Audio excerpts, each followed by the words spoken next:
ನಮಸ್ಕಾರ. ಇವತ್ತಿನ ವಿಡಿಯೋದಲ್ಲಿ ನಾನು ಹೆಲ್ದಿಯಾಗಿರುವಂತಹ ರಾಗಿ ದೋಸೆನ ಮಾಡ್ತಾ ಇದ್ದೀನಿ. ನಾನಿಲ್ಲಿ ಅರ್ಧ ಲೋಟದಷ್ಟು ಉದ್ದಿನ ಬೇಳೆನ ಚೆನ್ನಾಗಿ ವಾಶ್ ಮಾಡಿಕೊಂಡು 2 ಅವರ್ಸ್ ಇದನ್ನು ನೆನೆಯೋಕೆ ಇಟ್ಟಿದ್ದೀನಿ. 2 ಅವರ್ಸ್ ಆದಮೇಲೆ ಇದು ಸಾಫ್ಟಾಗಿ ನೆಂದಿರುತ್ತೆ.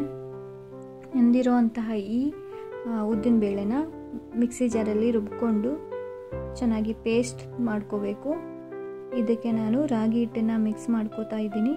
ಎರಡನ್ನೂ ಚೆನ್ನಾಗಿ ಮಿಕ್ಸ್ ಆದಮೇಲೆ ಈ ಥರ ಇರುತ್ತೆ.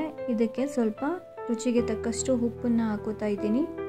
ಈಗ ನಾವು ಇದನ್ನು ಚೆನ್ನಾಗಿ ಮಿಕ್ಸ್ ಮಾಡಿ ಒಂದು ಪ್ಲೇಟ್ ಕ್ಲೋಸ್ ಮಾಡಿ ಇಟ್ಟರೆ ಮತ್ತೆ ನೆಕ್ಸ್ಟ್ ಡೇ ಮಾರ್ನಿಂಗು ಇದು ಚೆನ್ನಾಗಿ ಮ್ಯಾರಿನೇಟ್ ಆಗಿ ಈ ಥರ ಆಗಿರುತ್ತೆ. ನಿಮಗೆ ಗಟ್ಟಿ ಅನಿಸಿದ್ರೆ ಸ್ವಲ್ಪ ನೀರನ್ನ ಸೇರಿಸ್ಕೊಂಡು ದೋಸೆ ಹಿಟ್ಟಿನದಕ್ಕೆ ತೆಳು ಮಾಡ್ಕೋಬೋದು. ನೆಕ್ಸ್ಟ್ ನಾನಿಲ್ಲಿ ದೋಸೆ ಮೇಲೆ ಹಾಕೋಕೆ ಅಂತ ಈರುಳ್ಳಿ, ಕ್ಯಾರೆಟು, ಕೊತ್ತಂಬರಿ ಸೊಪ್ಪು, ಸ್ವಲ್ಪ ಜೀರಿಗೆ, ಹಸಿಮೆಣಸಿನ್ಕಾಯಿನ ಇಟ್ಕೊಂಡಿದ್ದೀನಿ. ಇದನ್ನೆಲ್ಲ ಚೆನ್ನಾಗಿ ಮಿಕ್ಸ್ ಮಾಡಿಕೊಂಡು ನಾನಿಲ್ಲಿ ದೋಸೆ ಹಿಟ್ಟನ್ನ ಸ್ವಲ್ಪ ನೀರು ಹಾಕಿ ಮಿಕ್ಸ್ ಮಾಡಿ ಇಟ್ಕೊಂಡಿದ್ದೀನಿ. ತರಕಾರಿನೂ ಕೂಡ ಚೆನ್ನಾಗಿ ಮಿಕ್ಸ್ ಮಾಡಿಟ್ಕೊಂಡು ಒಂದು ತವಾಗೆ ಸ್ವಲ್ಪ ಎಣ್ಣೆ ಹಾಕಿ ದೋಸೆನ ಹಾಕ್ಕೊಂಡಿದ್ದೀನಿ.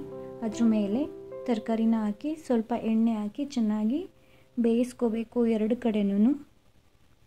ಅದಾದಮೇಲೆ ದೋಸೆ ರೆಡಿ ಆಗಿರುತ್ತೆ. ಹುಚ್ಚೆಳ್ಳು ಚಟ್ನಿ ಜೊತೆ ರಾಗಿ ದೋಸೆ ತುಂಬ ಚೆನ್ನಾಗಿರುತ್ತೆ. ಈ ವಿಡಿಯೋ ಇಷ್ಟ ಆದಲ್ಲಿ ಲೈಕ್ ಮಾಡಿ, ಕಮೆಂಟ್ ಮಾಡಿ, ಸಬ್ಸ್ಕ್ರೈಬ್ ಮಾಡಿ. Thank you.